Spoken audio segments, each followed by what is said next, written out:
welcome back to another quarantine craft. Today we are making DIY bath bombs. My daughter and I both love bath bombs, but we're running out of our stock, so we're gonna make some today. And we're gonna do this using all stuff we have at home. It's all stuff you probably have at home as well. I'm also gonna talk you through how, if you don't have a particular item I'm using, how you can customize and still do this project. I'm gonna show you what kind of ways to shape your bath bombs using molds. If you don't have traditional bath bomb molds, I mean, who of us has that lying around? We're gonna put little toy surprises in ours. We are modeling this after a line of bath bombs that my daughter loves that has little surprises. So we're gonna do that, and I'm gonna show you step by step. It's really, really easy and fun.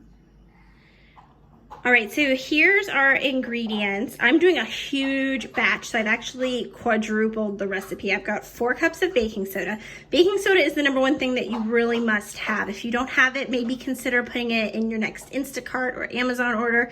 See if a neighbor has some. And then all this other stuff you can kind of mix and match with what you have. I've got Epsom salt here, 2 cups.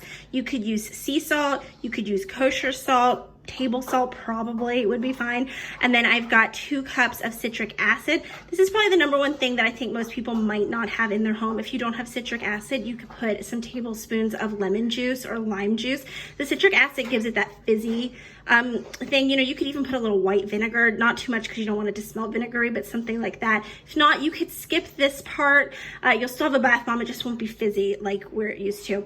And then here I've got about 1 cup to 1.5 cups of cornstarch. I did like 8 teaspoons here of olive oil. That's the only kind of oil I had. Normally you would do essential oil, like a lavender oil, coconut oil. This is what I had, so I'm using what I had. This will work just fine. And then I've got 1.5 teaspoons of water here. I'm gonna mix all this together really well. I'm gonna let my daughter do that part. She loves the stirring. So we're gonna mix it all together in one big bowl, and then I'll divide it into little bowls so we can make lots of different colors. All right, so this is what it looks like mixed together. I realized when I started, I told you guys I did my liquids in teaspoon measurements. It wasn't, it's tablespoons. And then I had to add a ton more because you want it to be pretty wet. You want it like this consistency of sand. I'm gonna put the exact measurements in the description box below, but this is what it should look like when you're all done.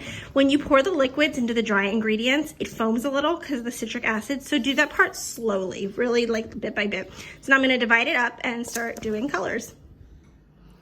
So I've got a little tip for you. We're adding the food coloring in, and if you want to mix colors, we're mixing these in these little bowls. When you put like, so obviously if you want purple, you're going to mix red and blue. If you put red and blue into the mixture, they separate, and so you get like a sprinkled effect. I'll show you what I'm talking about. See here, the blue and the red, they separated, so that didn't work. I'll show you how I'm going to fix this. So here I mixed red and blue together, the food dye just in a bowl by itself, and now I'm going to add this into a mixture, and hopefully that will give us the purple. All right, so these are the molds we're gonna use. These are Play-Doh toys, and this is like a Play-Doh stamper. I'm gonna shove the mixture in there and get like little figurines. And then this is a silicone ice tray I grabbed from my freezer. These are the packaging of bath bombs I've bought in stores in the past, so I can use those to just shape. And then I'm gonna, like, as I pack the mixture in, I will shove tiny little toys inside, surround it with the mixture. I've just grabbed like little Mickey Mouse figurines, stuff from the Dollar Tree, stuff I have on hand around the house. Okay, so I really like how these molds came out. I'm gonna pop this out. I'm gonna lay all our stuff out on a tray to dry, and I'm gonna actually go grab some more of these molds and try to make some more of these characters.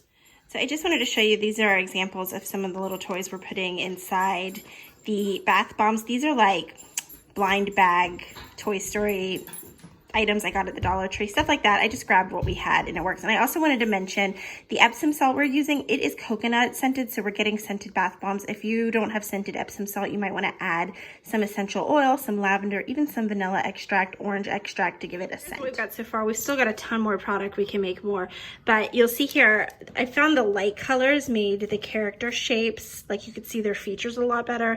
The pink, the yellow, and some of them we did a mix of colors. Here's our bigger ones that have little toy surprises in them, and I'm going to show you what it looks like when they dissolve. This I'm going to let dry for a couple days. You want them to get hard, they're still soft. It's still going to work. If you put it in a bath like this, it'll still fizzy up, but it would be easy for it to break apart in your hand. So I'm going to let them dry for a few days, but I'm going to demo one for you now.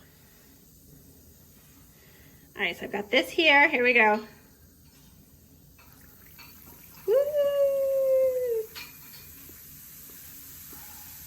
Super cool.